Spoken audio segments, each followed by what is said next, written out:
amigos e irmãos, 11º dia do nosso desafio 3x3, Marcos capítulo 1, 2 e 3. Vamos lá? Terminamos o evangelho de Mateus e vamos iniciar o segundo evangelho, né? Vamos notar aqui inicialmente algumas diferenças entre Mateus e Marcos. A diferença básica é Mateus apresenta Jesus como rei. Nós lemos que lá no início de Mateus já se apresenta a genealogia de Jesus ligando a Davi. E Marcos não tem essa preocupação, porque Mateus, o primeiro evangelho, foi escrito para o público judeu. Então ali nós vimos, tem muita referência aos costumes judaicos, à lei judaica, coisas que eram comuns para os judeus. Marcos não, Marcos foi escrito para os romanos, que não estavam habituados à cultura judaica. Então Marcos ele é direto ao ponto, ele omite detalhes do costume judeu e quando ele cita, ele explica. E Marcos ele dá um enfoque muito mais prático nas atitudes e nos atos e nos milagres de Jesus do que propriamente no que ele ensinou nos seus sermões. Então, por exemplo, Mateus apresenta o Sermão da Montanha, Marcos já não apresenta. Marcos ele deixa os ensinos de Jesus mais de forma na sua essência, a coisa mais básica, diferentemente de Mateus, que detalha. Marcos não foi um discípulo de Jesus como Mateus, mas ele era íntimo do apóstolo Pedro, Pedro chama Marcos de filho, alguém que era muito próximo a Marcos. Marcos era um homem que tinha ali conhecimento e estava muito próximo dos apóstolos e descreve, muitos acreditam que baseado inclusive nos relatos do próprio apóstolo Pedro, mas Marcos escreve esse evangelho aqui.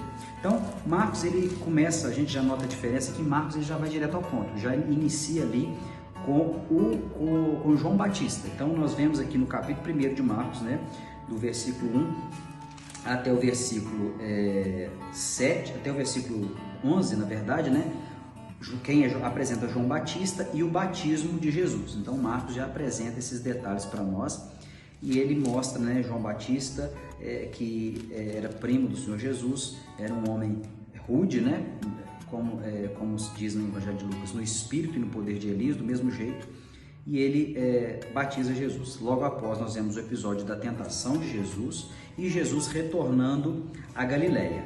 E assim que ele volta a Galileia, ele chama alguns discípulos. Aqui vai narrar a vocação de Simão e André, eram irmãos, e narra também de João e Tiago, também irmãos, filhos de Zebedeu, ali da cidade de Cafarnaum. Então Jesus mostra aqui uma cura do endemoniado de Cafarnaum, Jesus já demonstrando a sua autoridade, os discípulos já vendo isso. Logo em seguida narra a cura da sogra de Pedro e muitas outras curas que ele efetuou aqui na cidade de Cafarnaum. Quando ele faz isso, nós temos aqui a narrativa de Jesus no monte, as multidões o procurando, no versículo 35 a 39, e aqui a cura do leproso. Note que no Evangelho de Mateus situa essa cura logo após o Sermão da Montanha, que Marcos omite. Então aqui essa é a principal diferença. Muitas curas aqui no capítulo 1, todas têm um ensino, todas têm um propósito. Qualquer dúvida vocês podem chamar lá no Instagram, na caixinha ou nos comentários aí. E capítulo 2 de Marcos inicia-se com a cura do paralítico de Cafarnaum, aquela que os seus amigos o trouxeram, através do telhado, porque a casa estava muito cheia, e Jesus, ele vê a fé daqueles amigos e do paralítico e fala: olha, filho, estão perdoados os teus pecados. Os fariseus, olha, quem pode perdoar pecados senão Deus? E Jesus, para provar que ele é de fato Deus, ele fala: olha, para que saibais que o Filho do Homem tem na terra poder para perdoar pecados, disse ao paralítico, levanta-te, toma o teu leito e vai para a tua casa. Então, de fato, é mais fácil, na minha opinião, dizer perdoados estão os teus pecados, não é verdade? Porque só Deus pode fazer isso, Então é o que Jesus faz aqui. Depois narra a vocação de Levi, que é Mateus, é o mesmo Mateus, é o mesmo homem, era um cobrador de impostos, e em seguida, que Jesus chama Mateus a uma festa na casa de Mateus, provavelmente, e Jesus se assenta ali com os publicanos e pecadores, está aí no versículo 15 até o 17, e Jesus enuncia aquela famosa frase, os sãos não precisam de médico, e sim os doentes. Eu não vim chamar os justos, e sim pecadores. Veja bem que Jesus ele está interessado naqueles que se enxergam como pecadores, Aquele que se acha justo demais, que se acha perfeito demais, não tem como Jesus alcançá-lo, porque não há o arrependimento. Interessante que quando a gente nota as primeiras palavras de Jesus, no capítulo 1, a gente vai ver, capítulo 1, versículo 15, que a primeira coisa que Jesus prega, que é registrado nos evangelhos, é arrependei-vos. Então, o evangelho ele começa com arrependimento. Irmão, sem arrependimento não é evangelho.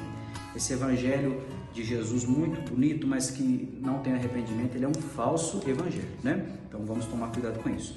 Logo após, né, Jesus está ali na casa de Mateus, né, ou Levi, é suscitada aquela questão do jejum, por que os discípulos de Jesus não jejuavam, e Jesus explica, porque o jejum era para sentir a presença de Deus.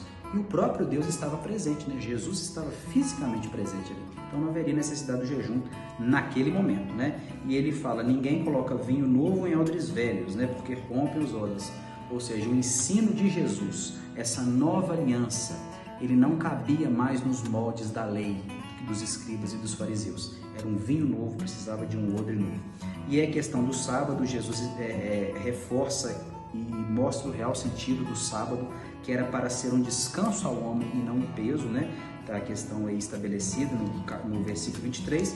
E o capítulo 3, né? O último capítulo da leitura de hoje, relata mais algumas curas, mais uma cura, né?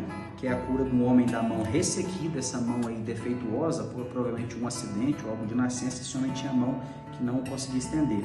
E Jesus o cura propositalmente no sábado, para mostrar ali aos fariseus que era lícito fazer o bem no sábado. Interessante que tem uma figura que não aparece em Mateus, que são os herodianos aí, né? E os herodianos, eles eram um partido político favorável a Roma, contrário aos fariseus. Então veja bem que para ser contra Cristo, né? Até os extremos se unem, né? Então aqui tem esse detalhe. E depois disso Jesus se retira, né, para orar e cura muitas pessoas ali à beira-mar, né? Inclusive os espíritos imundos. Depois ele escolhe os 12 apóstolos, versículo 13 em diante, tem o nome deles novamente, né? Interessante que agora Marcos os chama de Boanerges, né? João e Tiago, que eram filhos do trovão, provavelmente por causa do temperamento, né? Muito nervoso, né? E a blasfêmia dos escribas, né? Que fala que Jesus, que os parentes de Jesus, vendo Jesus, estavam achando que ele estava fora de si. E aí, na realidade, Jesus termina o capítulo 3 de Marcos dizendo que a minha família, que os meus irmãos, é aquele que ouve a palavra de Deus e aguarda. Amém? Qualquer dúvida a respeito da leitura, fique à vontade, não hesite em chamar. Que Deus te abençoe.